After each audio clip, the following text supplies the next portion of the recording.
right, good morning, everyone. 9:30. Time to get started. I'm going to get a drink of my water real quick. And we'll get started. I'm finally starting to get used to only having a few people in here. It's still odd, but I'm finally starting to get used to it. But we'll get started with a word of prayer, and then we'll continue on in this series. Dear God, we thank you for this day. We thank you for the many blessings that you give us, and as always, the opportunity we have to gather together and worship you, to study your word, to learn more about you, and hopefully we take what we learn and we can apply it and take it out to our everyday lives and use it to bring others to you, Lord. I ask that you continue to be with us as we go through this virus situation, that you continue to allow it to improve, for those who are sick to get better, and for the numbers to decrease, and for us to be able to get back somewhat to a normal routine in life, Lord. And just ask you to be with all those who are sick, who need our prayers, and we just thank you for everything you do for us, for sending your Son to die on a cross. In Christ's name we pray. Amen. All right. Yeah, it is. I believe it is. Can y'all hear me in here? Okay. Yeah, it's on. I'm good. You can turn me up a little bit more if you need to. Kyle, can you hear me? Okay. So we're going to continue this series, and I called this series A Day in the Life, and I joked last week that I did not realize this was a Beatles song when I had already titled it and started doing some Google searches around it, but it's interesting.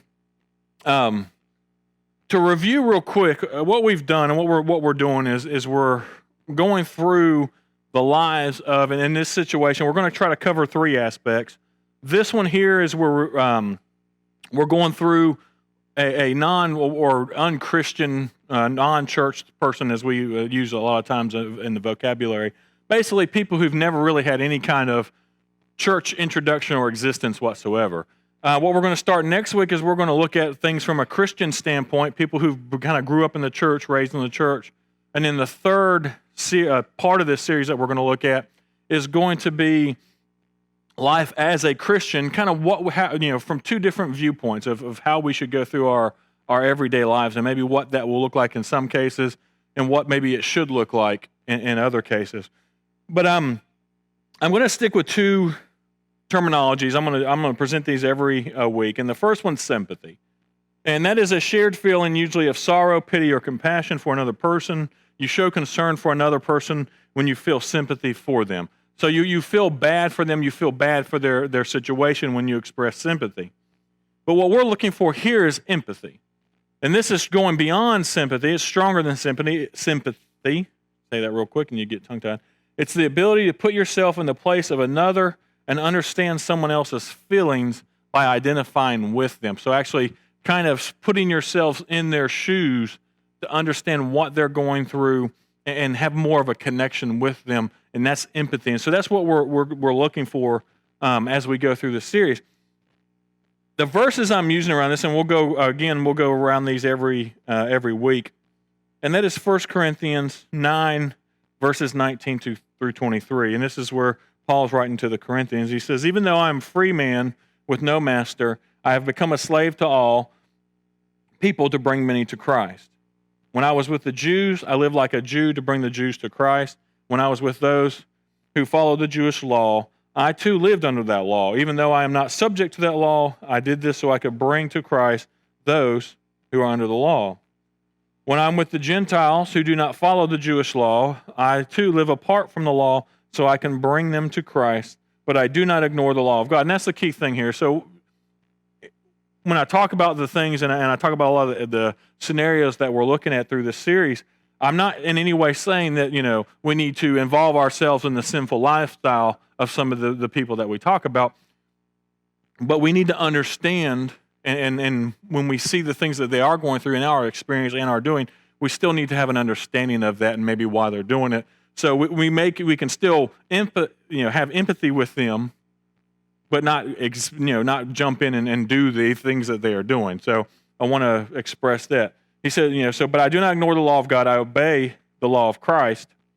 When I'm with those who are weak, I share their weakness, for I want to bring the weak to Christ. Yes, I try to find common ground with everyone, doing everything I can to save some. In most translations, this say, I become all things to all men, so that I may save some. And in the last verse, I do everything to spread the good news and to share in its blessings. So last week we looked at 3 different people. It was Christine, Jacob, and Caleb, right? Was the last one. My mind just went blank on that last one for some reason. Huh? And so the first one we started with, and to give you some background, if you didn't watch last week, Christine grew up in a horrible childhood where she was abused physically and sexually, and she had a single mom.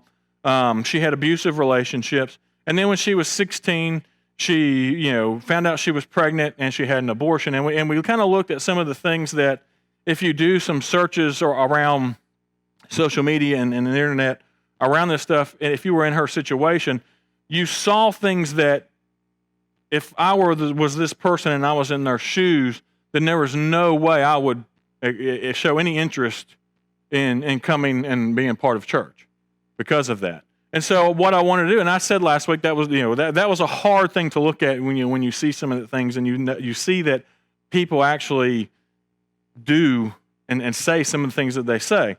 So what I wanted to look at this week was, how can we change that, or how can that look different? And so one of the things with Christine, and we're going to continue her story, was, several years after she had gone through and had the abortions and stuff, she started, and this happens in a lot of instances, and they'll try to say that it doesn't, but it does. For the most part, there are a lot of depression, anxiety, psychological issues with women who have abortions. It's not a blanket thing. But there is a lot because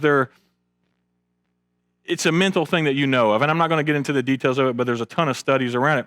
So she starts to ask maybe some of these questions, and for her, luckily for her, she one of her coworkers is a Christian, and that Christian invites her to church. So there's several ways or directions that this scenario can go to, and there's more than 2, but I'm going to lay out 2 kind of more common directions or layouts that this can actually go. But the first one is, so we have 2 different directions, and we have experience 1 we're going to talk about. So Christine's coworker, I didn't give her a name, but we'll just say her coworker invited her to come to church with her. And so there's 2 different experiences or 2 different ways this can go. And some of these we may even experience ourselves, because I know I have. The first one, you walk in and she invites you to this church, and you walk in and it's a very unfriendly church. No one's really smiling. You see some people, no one really says hey to you. And the people who do see you can kind of watch them, and they see you as you walk in, and you can see them go to avoid you. It's like, whoa, I don't want to really have that interaction. It's like they're scared to death of you.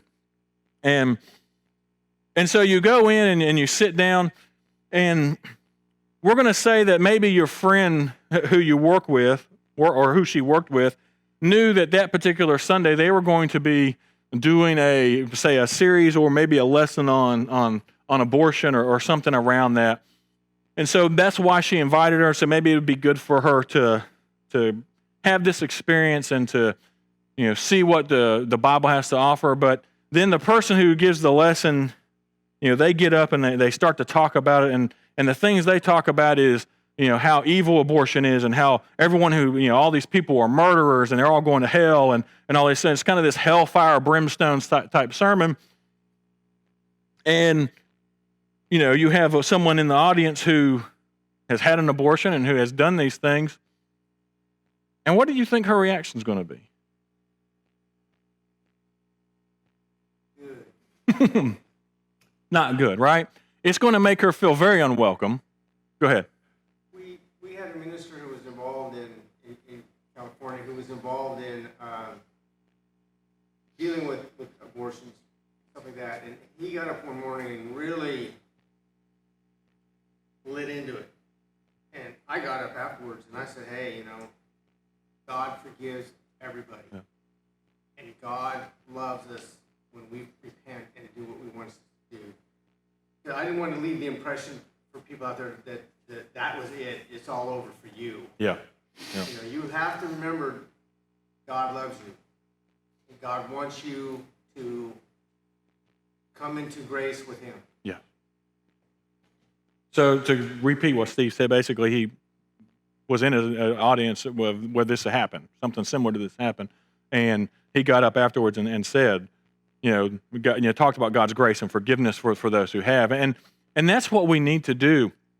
And because there are a lot of times, especially abortion, it's a very passionate issue for us Christians, as it should be.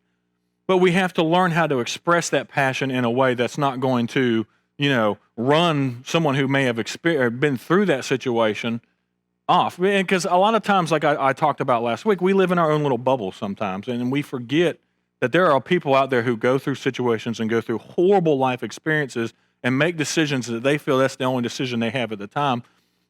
And so we need to be there for them to help them pick up those pieces after the fact.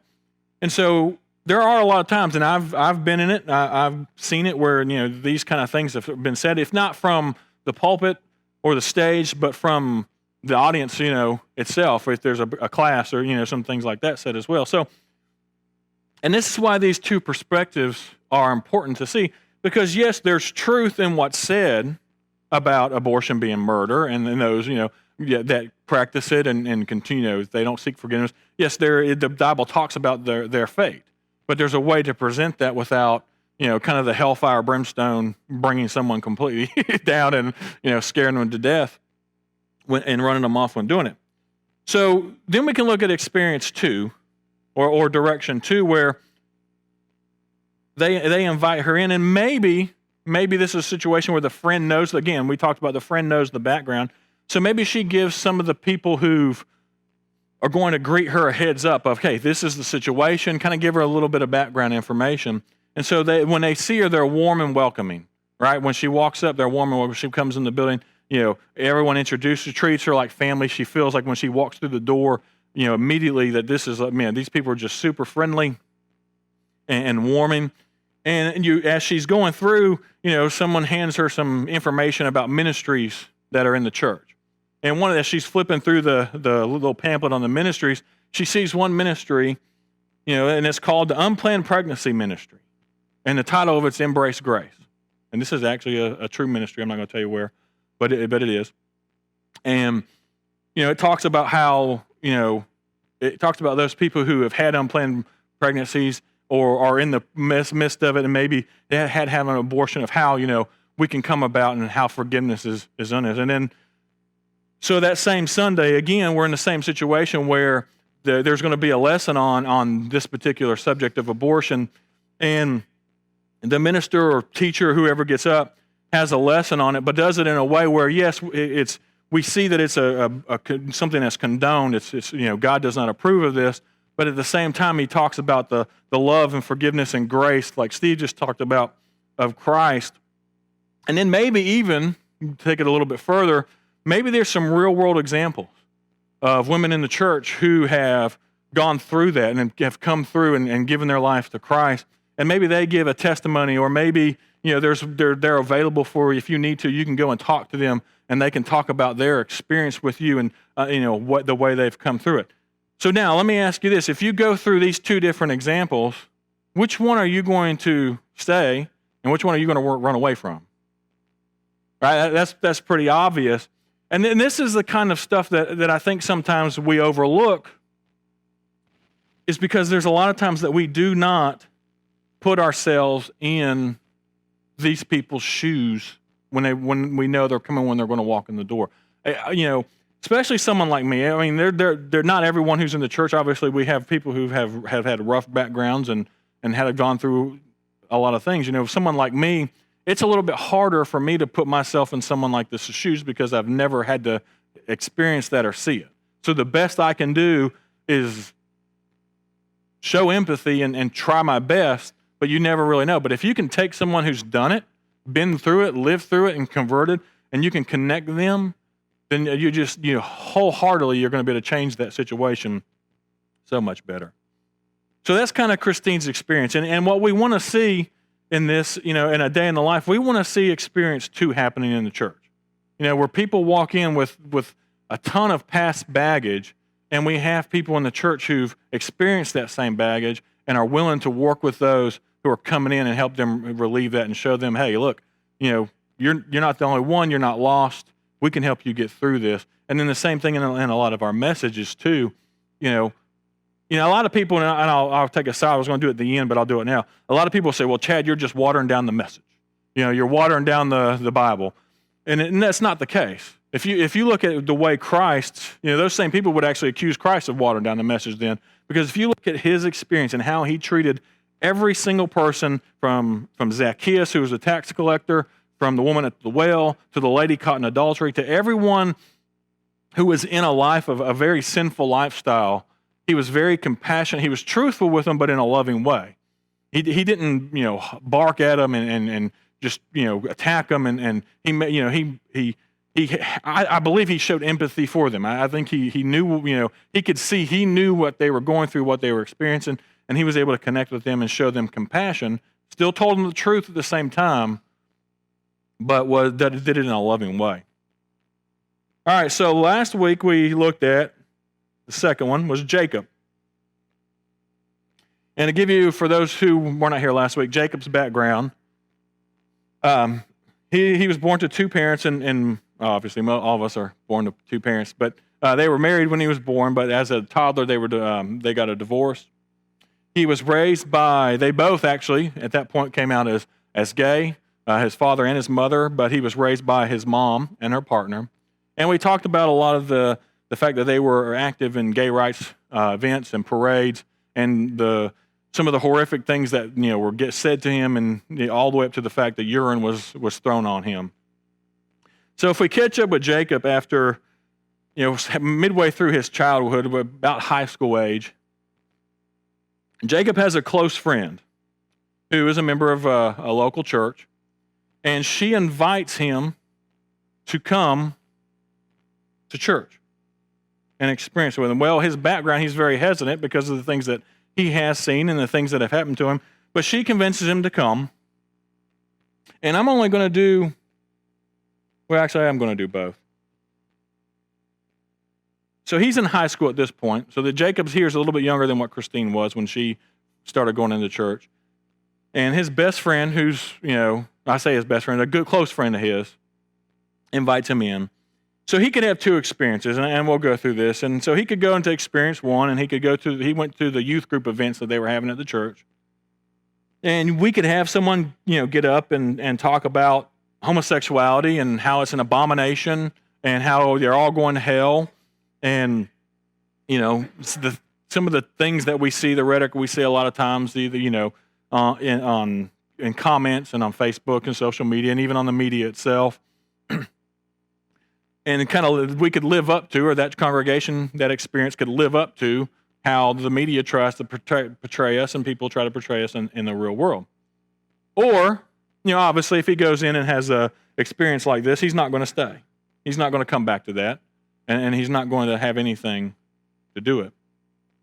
Or he could have an experience where he comes in and it's a youth group meeting and he sees, they talk about this subject, similar like they talked about the abortion subject at the other church. And there's a message of how it's wrong and what the Bible says about it, but at the same time there is love and compassion and grace and an invitation to those, an openness to those who may have that lifestyle to come in and to still worship with them and to be part of them. But again, not condone it, but hey, look, you're invited here and we want to work with you.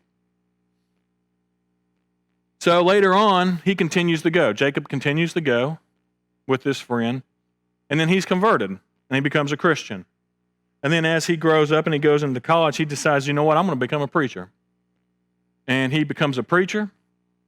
And as a preacher, he then converts his mom and his dad and his mom's partner through showing the same kind of love, grace, and acceptance. And to this day, Jacob still preaches and teaches. And one of his main focuses that he preaches on is what the Bible says about homosexuality and how to convert those who struggle with that or live in that lifestyle. So let me ask you this. Do you think option 2 or experience 2 could have happened through experience 1?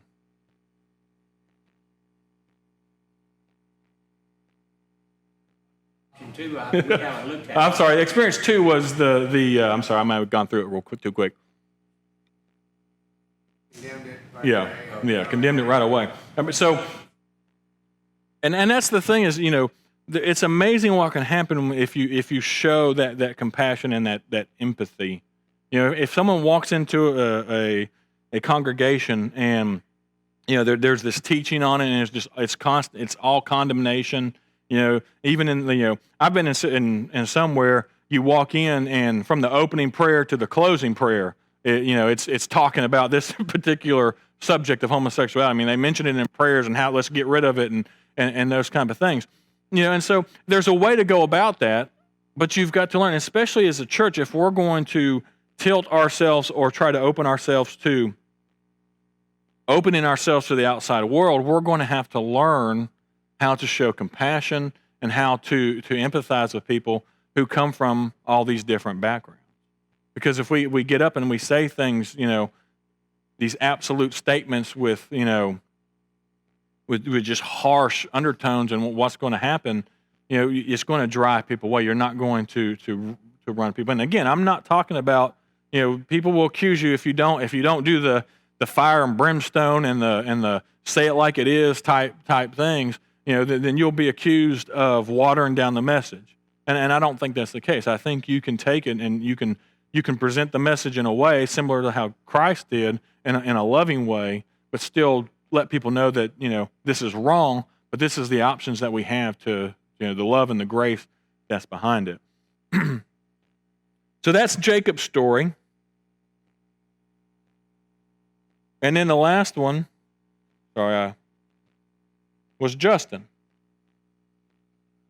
And so Justin's background was, basically he grew up in everyday America type lifestyle of, had 2 parents, middle income, not an absent father or anything like that, loving parents, but he just got mixed up and he had to, we'll just call it an addictive type personality, and he got addicted to drugs and alcohol and pornography and just struggled with it real bad.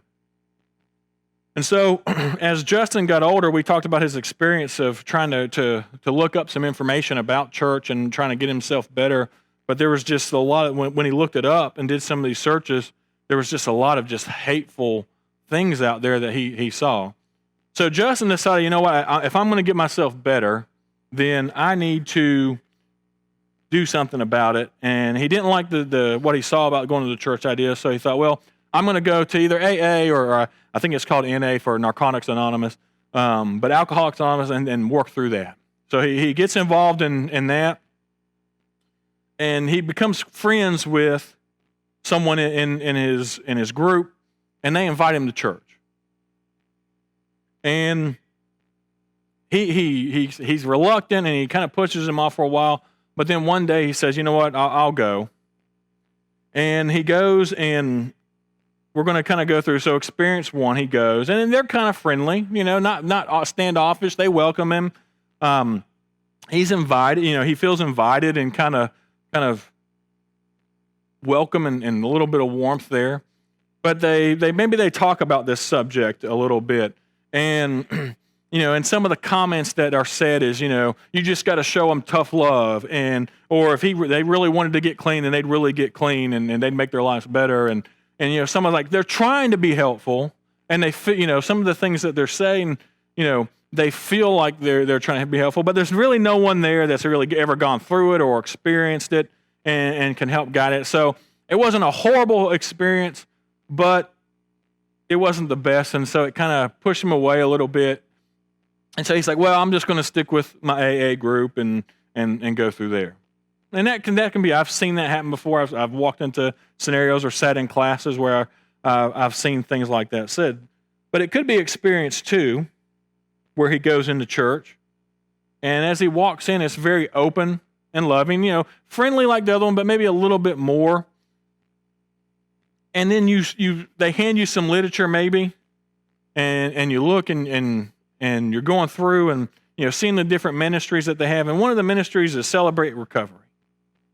And you start reading into it, and you see that it's a group of Christians who are that run it. Doesn't have to be all Christians, but but they celebrate recovery and have a program for it at the church where it's around using Christ and his love and his guidance through the Bible of helping people who've had some sort of addiction or sinful lifestyle or problem come in and walk through the recovery. And then as you see some of the people talk about it, you see that it's actually former addicts helping current addicts, recover. And so because they know what they've been through and they know, what they've experienced, and they can help guide them along and bring them through the process.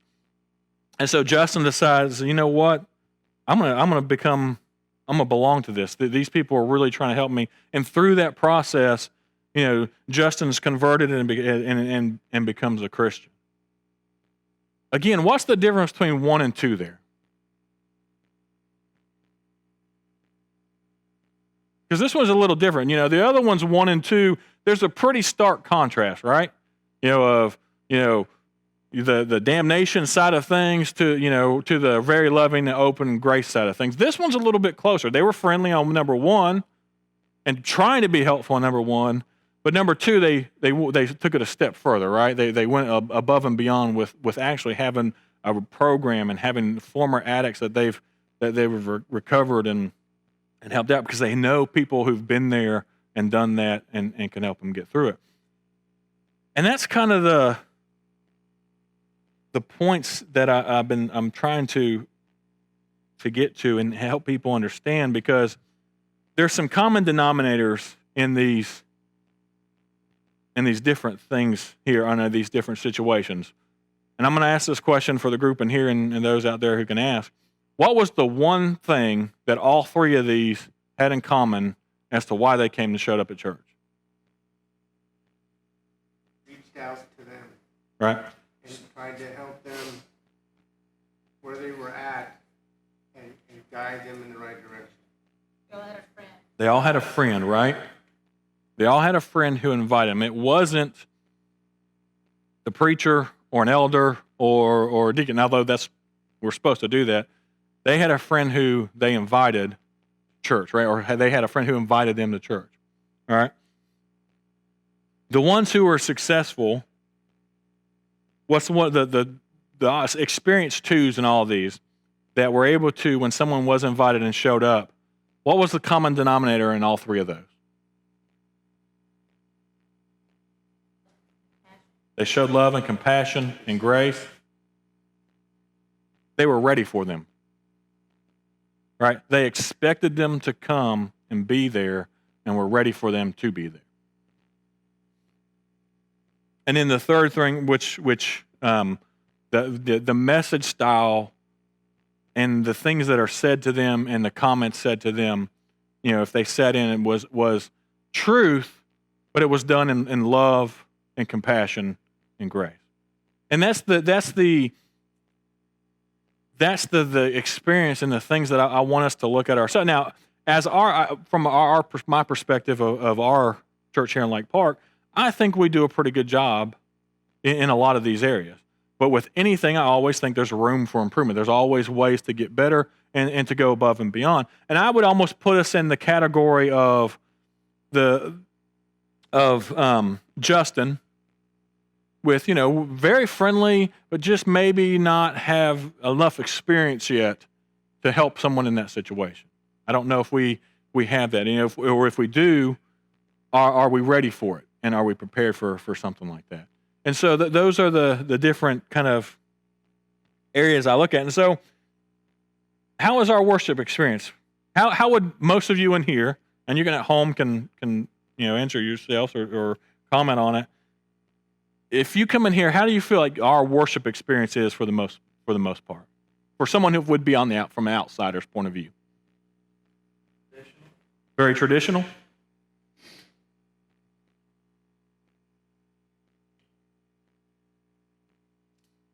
How about our messages for the most part? I'm not picking on Dad, I'm just saying. What do you mean? Like, how do we, from a communication standpoint, or from how we met our messages go out to people, how do you think they're received for the most part? From someone not in the church, from an outsider perspective. And you can answer, Dad, because you give a lot of them. I mean, I've never heard Marvin go up there and turn and burn. You know what I mean? Mm-hmm. You know, I think one of your dad's greatest strengths, and this is one, whether it's here on the pulpit or if it's over at GCS, is he talks to people and he teaches people from a realistic standpoint. And he's also not someone who points the finger and says you don't do this. He lets people know. You know what? Just like me, I'm human. I've screwed up. I've made mistakes, and that's very real to people. Yeah. And I think that realism is what makes Marvin so successful in what he's doing and the messages that he sends forth. That realism is something that not everybody pushes forward within the church itself. Yes. Yes. So to wrap up what Terry, to summarize it, because it was good, word for word, yeah. Basically, and I've said this before, is if you've ever sat in a lot of Dad's messages, and even in his classes, you know that most of his messages and also it's a down to earth, I call it salt of the earth type messages of, look, I'm no better. I've been through the same things. I've done probably worse than you have sitting out in the auditorium, and I think people can relate to that. And I think that's part of, like what Terry said, what makes him as a preacher be so successful and his messages be so successful. I've seen people who are very intelligent, have very good very good degrees, have a lot of degrees, masters, doctorates, and all that stuff, who were good speakers, but because they could not, show that empathy, get into other people's shoes, their messages and their the way they talked, it was almost like they were talking down at you. That you were up here, he was up here, and they were down there. And so I don't think that's intentional, but I think it's a learned thing. One, I think it's learned, but two, I think some of that you've had to gone through it yourself. And then that's why when we talk about, things like, having someone, I love, on the abortion issue, the Robertson, I think it's Al Robertson's wife. I forget her name off the top of my head, but she writes about this. She actually did have an abortion, and she writes about it, and she talks about, and having people like that in your church, obviously it's not like we're not going to go, hey, who's done this? But if you have someone who can open up about that and say, look, I've been through this, and walk others through it, or maybe talk someone out of it who may be, considering it, have that option, having that unplanned pregnancy type option. It's a lot nowadays, or sometimes in the church, it's, you're looked down upon, or you're kicked out, or if you have an unplanned pregnancy, there is no, you're welcome, let's show you grace. It's, well, you messed up, see you later. And so we've got to change the mindset around those type of things. So we need to have those experiences available for people. So beyond just our worship experience, and when people come in here, yes, I agree with Terry. I think we are, the Church of Christ in general is more traditional, and I don't think there's anything wrong with that. And actually, if you see and if you look at some of the studies that's out there, some of the newer generations are actually looking for more of that realistic, almost traditional type experience. That they don't want something that's a show. They want something that feels real and feels intimate. And so I think there's some positive benefit about being that. But I agree. I think for the most part, if someone comes into this building, no matter their background or what they've done, they're going to feel welcomed and opened. Go ahead. Question. I have, since I've been a minister, made it a point after every service to hone in my radar on visitors. Yep. I've upset some members because I would spend a long time talking with them about something because I'm leaving them and going to the visitors. And I grab the visitors and I always ask them because I want to know what they, what their experience, that morning, that evening, whenever it was, what their experience was.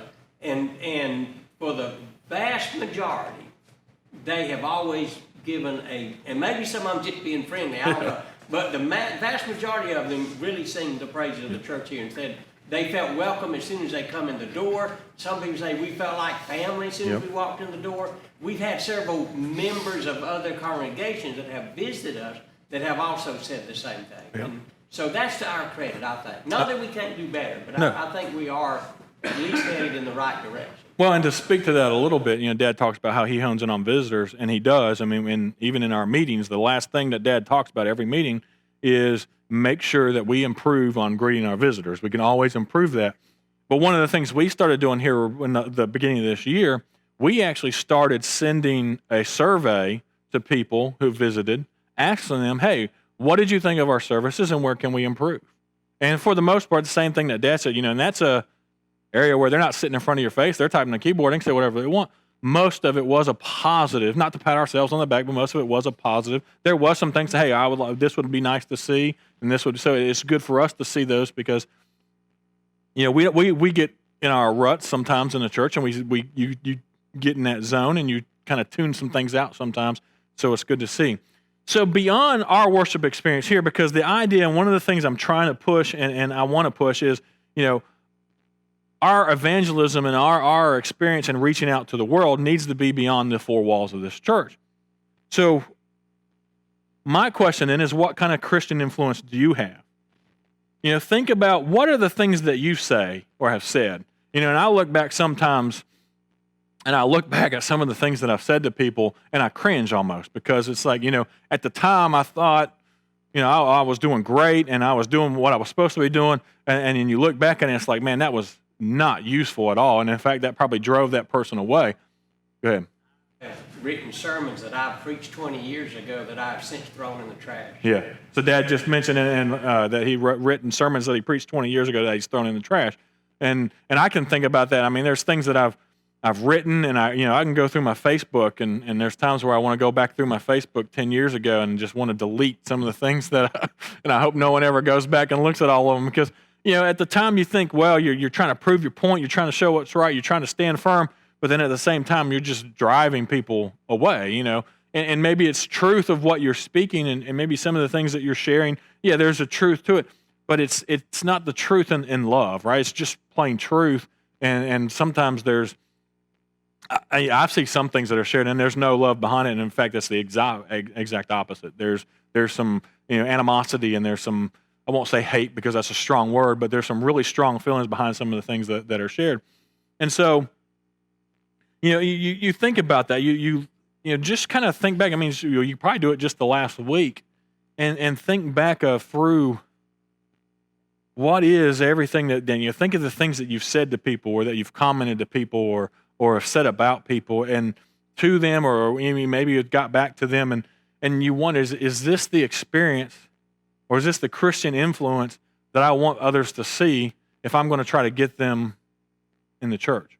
And I think a lot of this goes back to we become, as churches, we become so insider focused that we get to, when you're constantly only seeing these things from the inside and you're not seeing things from an outside standpoint and the point of view, it gets easy to get into that mindset of, well, this is right, this is wrong, you should know better, right?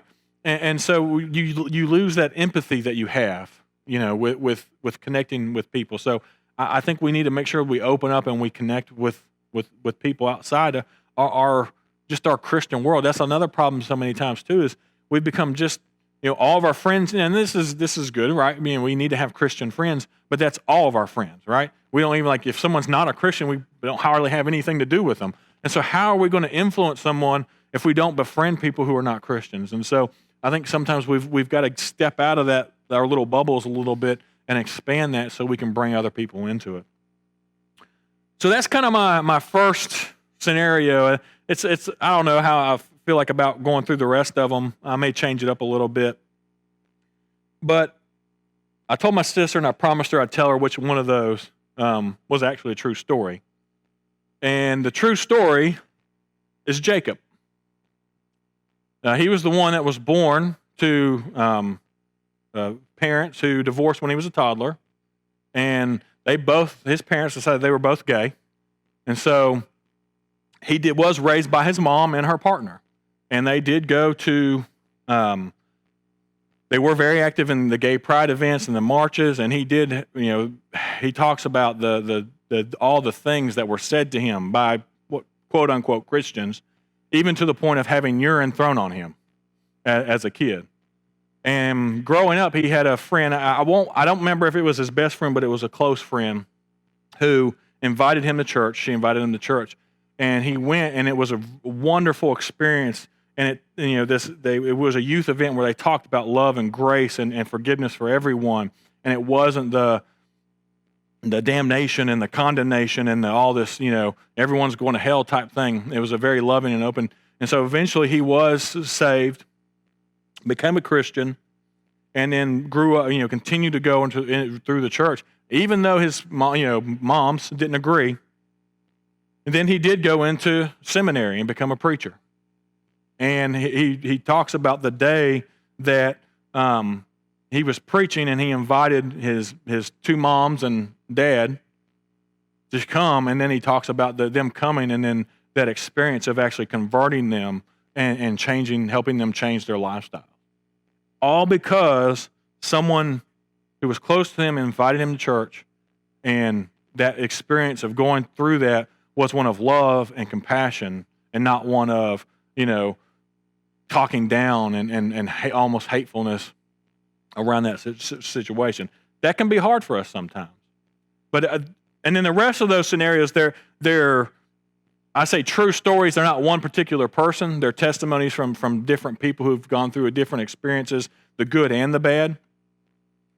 But I wanted to kind of show those different spotlights and those different ways of how things and how we are seen and how you can be seen even though you may not mean to, and how you need to be aware of and show an awareness to how you reflect and how you come off to people. And so I thought that was interesting. I actually heard Jacob's story probably several years ago. I was listening to a podcast, and just listening to that podcast of his life and his story and his mom's and his dad and the things that they went through, it was heartbreaking to listen to. It really was. But, to hear him come out the other end of that because someone showed him what Christ was really like, and to see what can come out of that, was very uplifting to see that on the other side of it. And so that's what I want us to be. I want us to be those friends who invite the people to church that maybe other people wouldn't even invite to church because of, maybe their past is so bad or because of some of the things that they have done. Sometimes, and that's my question. And I was going to ask this in the first round, but I wanted to wait to the end. Are we the kind of church where you feel comfortable inviting someone like that? I personally think we are. I would be comfortable, but think about that. Is a lot of the churches that maybe you've attended or you know of, would you be comfortable inviting them to go to that particular church? And if not, then we as a whole, we need to look at, why not? And what do we do to change those experiences and change, how we approach people with different backgrounds and different lifestyles? So that is the experience, I guess, or the day in the life of someone who is what we consider unchurched or has very little church experience. I got 2 minutes. Any thoughts? Terry. Paul wrote, imitate me just as I imitate Christ. Yeah. And I think that's where we struggle. Every one of us is having and displaying the heart of Jesus to everyone that's out there. Because if we're looking at how we treat people on a daily basis, regardless of their background and what they go through, if we as Christians could focus on trying to do that, just having and displaying the heart that Jesus had, how he treated people. And part of that is actually getting in the Bible and reading this. Yes. And understanding it and seeing it and not listening to Joe Fred or whoever, you know what I'm saying? Yeah. Is getting it ourselves to really understand how Jesus treated people. And I think we did that. That helps us because it lays out how you treat people. Yeah. So I would say displaying the heart of Jesus. Yeah. Along that same line, Terry saying, Paul says this in 1 Corinthians chapter 6, in a very sinful city, in the city of Corinth. He says in verses 9 and 10, do you not know that the unrighteous will not inherit the kingdom of God? And he names names. Mm-hmm. And he says, do not be deceived, neither fornicators, idolaters, adulterers, effeminate, homosexuals, thieves, the covetous, drunkards, revilers, or swindlers will inherit the kingdom of God. So he taught the truth. Yeah. See, I don't want people to miss that point. Yeah. But then he says in verse 11, such were some of you. Yeah. But you were washed, you were sanctified, you were justified in the name of the Lord Jesus Christ and the Spirit of our God. Yep. So I think that's the key. He didn't sugarcoat things. He called sin sin, but he did it we've studied at the beginning in a way that he become all things to all men, so that he could bring them to Christ. Yep. And I think that's what we're talking about here that Yes. we have to do. Yeah. And I agree. And so, for those who did not hear, to sum up, because I got less than a minute, Terry talks about, showing a heart of like Christ, being, reflecting Christ in who we are. And same thing with Dad, who talks about, we reach out to those people, but, we tell the truth, but we do it in a loving way and say, look, we can even say, look, I was the same way. These are some of the same things I did, and can continue that message. And I tell you, if we can, I don't think we're ever going to master this, but if we can get this right and do this really well and connect and show empathy toward people, then you will get a whole lot more people in the building, and you'll be able to connect, because it's needed. I think needed even more. I think there's a sense of loneliness and even more separation now that we're all stuck in our houses, and people are having to deal with a lot of that. That's hard on especially people who are going through a lot. And so I think this is a time now where we can reach out to those people, especially when we start meeting back, get them in here and be like, look, this is who we are. This is what we're about. Let's show you the love of Christ and show you what that can be like.